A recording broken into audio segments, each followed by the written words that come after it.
Welcome to Wonder Wave, where we uncover the mysteries of our world. Today we embark on a journey to one of the most remote places on Earth, Easter Island, home to the enigmatic Moai statues. Easter Island, or Rapa Nui, as it's known by its indigenous people, lies in the Pacific Ocean, thousands of miles from the nearest continent. It's a small, isolated island, but one that has captured the curiosity of historians, archaeologists, and adventurers for centuries.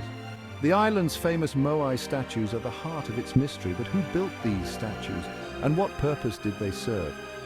Join us as we explore the fascinating history, theories, and unanswered questions surrounding Easter Island's Moai. Let's start by delving into the origins of Easter Island.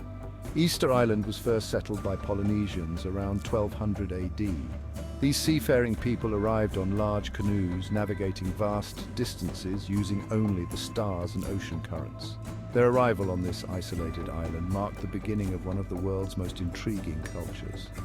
The Rapa Nui civilization flourished, and with it, the construction of the island's most iconic feature, the Moai statues. The Moai are massive stone figures, each one representing the face of a revered ancestor. There are nearly 1,000 of these statues scattered across the island, some standing proudly on ceremonial platforms called ahu. The largest Moai is over 30 feet tall and weighs 82 tons, an astonishing feat of engineering, especially considering that these statues were carved without the use of metal tools or modern technology. So how were they created? The Moai were carved from volcanic stone, primarily from a quarry called Rano Raraku.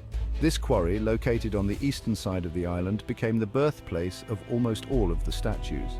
The Rapa Nui used stone tools to carefully chisel out the figures, each one taking months or even years to complete. The process was painstaking, but the result was breathtaking. Monumental statues that would stand as guardians over the island.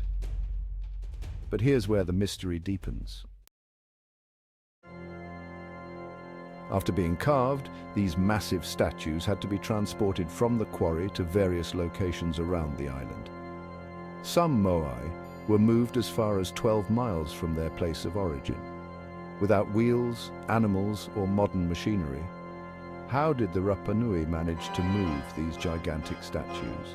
One theory suggests that they used a system of wooden sleds and rollers, while another proposes that they walked the statues by rocking them back and forth using ropes.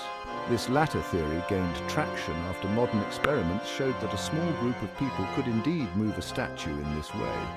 But while these theories provide potential explanations, we still don't know for certain how the Rapa Nui transported their Moai. The purpose of the statues is another mystery. The most widely accepted theory is that the Moai were built to honor ancestors, chiefs, or other important figures in Rapa Nui society. They were believed to hold spiritual significance, acting as protectors of the island's people. Their placement on ahu platforms, often faced inland, suggesting that the statues watched over the villages and the living, providing a connection between the world of the ancestors and the present. But what happened to the Rapa Nui civilization? Why did they stop building the Moai? And why were some statues left unfinished at the quarry? The decline of Rapa Nui society is often attributed to ecological collapse. The island's resources, including its once abundant palm trees, were depleted, leading to soil erosion, food shortages, and ultimately social unrest. It's believed that by the time European explorers arrived in the 18th century, the island's population had drastically declined. This period of upheaval likely brought an end to the Moai building tradition, but even after their society's collapse, the Moai continued to stand as silent witnesses to the island's history. Some were toppled over, perhaps in conflict, while others were buried by time and erosion. Today, archaeologists have worked tirelessly to restore and preserve these statues, bringing many of them back to their original standing positions. Now, let's explore some of the alternative theories surrounding the Moai statues. Some suggest that the Moai were more than just statues of ancestors. There are theories that they held astronomical significance, aligning with celestial events or marking important seasonal changes. Others have speculated that the island's culture had outside influences, possibly from South America or other distant civilizations.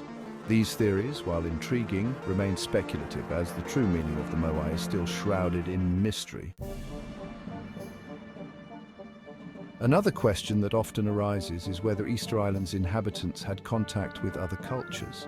The island is incredibly remote, and yet some of its cultural practices share similarities with other Polynesian islands. For example, the use of stone statues to represent ancestors is seen across Polynesia, suggesting a shared cultural heritage. But one of the most debated topics is the potential for contact with South America.